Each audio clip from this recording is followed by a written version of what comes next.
You cannot get there by belief. You get there by knowing. Your higher mind will not let you in if you only believe. That's why the precept, the maxiom in the scriptures is, man, know thyself. It does not say believe thyself. Man, know the truth. It doesn't say believe the truth.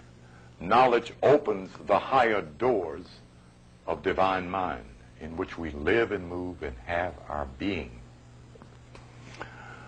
The three places that we are to search and research for this identity, self-knowledge, and self-revelation is history, the Bible, I'll abbreviate this one, and the dictionary. This is a misnomer. This is a Eurocentric concept that allows those that chronicleize our records to manipulate and give the point of view of that past to their children, then matter-of-factly to ours. Yes? How about other holy books? That's a very good question. And just as I wrote that, it came to me that we cannot rely upon Quran, Bhagavad Gita, Bhagavatam for that identification. The reason why is that the system used in the Bible is not the same systematic approach to Quran, Bhagavad Gita, Bhagavatam, and other books. The Kabbalistic system is an ancient Moorish system translated to what is now referred to as a, quote, Jewish or Judaic or system of Judaism. The Cushites did not have to do that. They had their pantheon of gods. The Muslim does not have a pantheon of gods. In fact, it omitted that pantheon from which they got the source of the ayats for Quran. By they, I don't mean a group of them, only two. A divine man called Gabriel, who helped another black man called Muhammad Rasulullah to structure over a given period of time the scriptural verses of the 99 chapters of Quran. Which brings me to this remembrance here.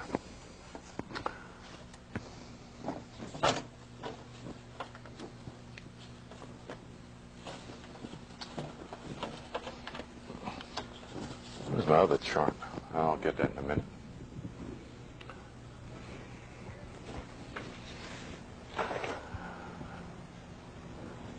The concept we're looking for is not his story, and that's a valid word of lexicogrammatic writing in terms of code word.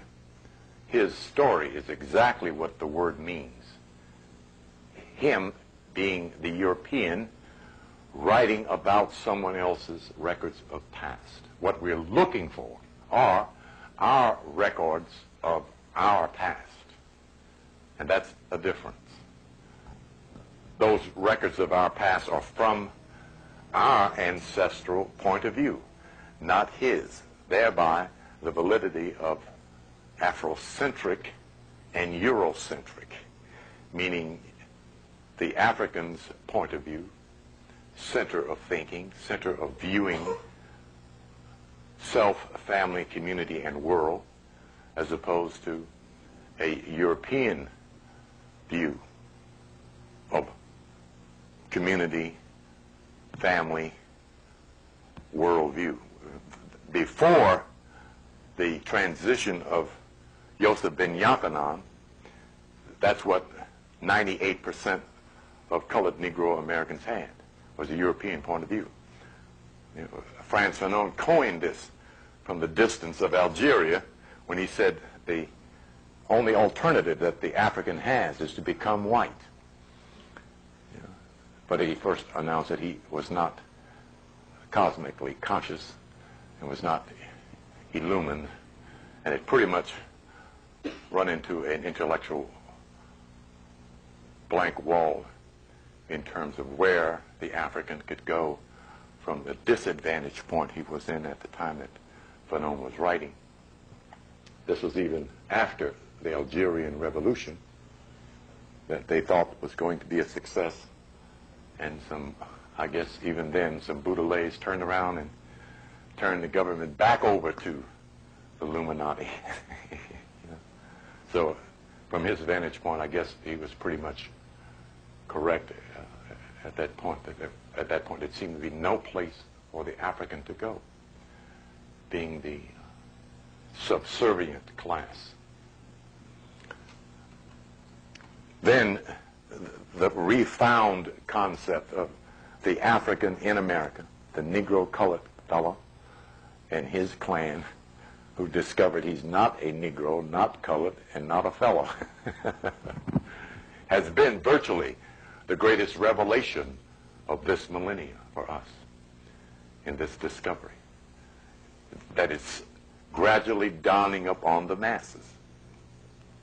The first part of that was going from Negro and colored to black. Black suddenly, one day, became beautiful almost everywhere at once in the passing through of those that were carrying this torch to illumine black America in the earlier period of black art, black conferences, black everything. But even then, black folks still tremble when they heard the word black, you know. So we were understanding the problem of our psyche being disturbed with a concept that had no cultural value or validity in our own psychology. It didn't mean anything except dark. On the subconscious level, it meant dead, ugly, inferior, frightening, absenteeism. That's, if you look in the dictionary at the word black, it will strain your generous intellect to appreciate that concept. You know, will strain it. So getting through this thin veil of haze about identity has been and still is the ongoing revelation of the new or neo-Afrocentric age, an age that has yet to be announced. The European American has been having a new age cultural input for the last 30 years, if not longer. Around 1960, 65, they began their new age dialogue and began to present new age literatures.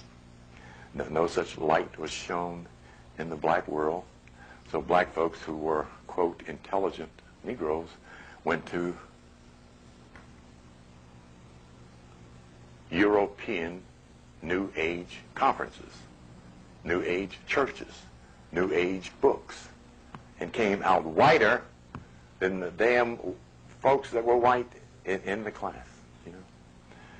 And that generosity of heart, this urgency to find love, and strangely enough, to find love from someone who has declared they do not love us first, showed the psychosis of black America's mental state. That's what Dr. King was placed in front of. Show these people we love them. See?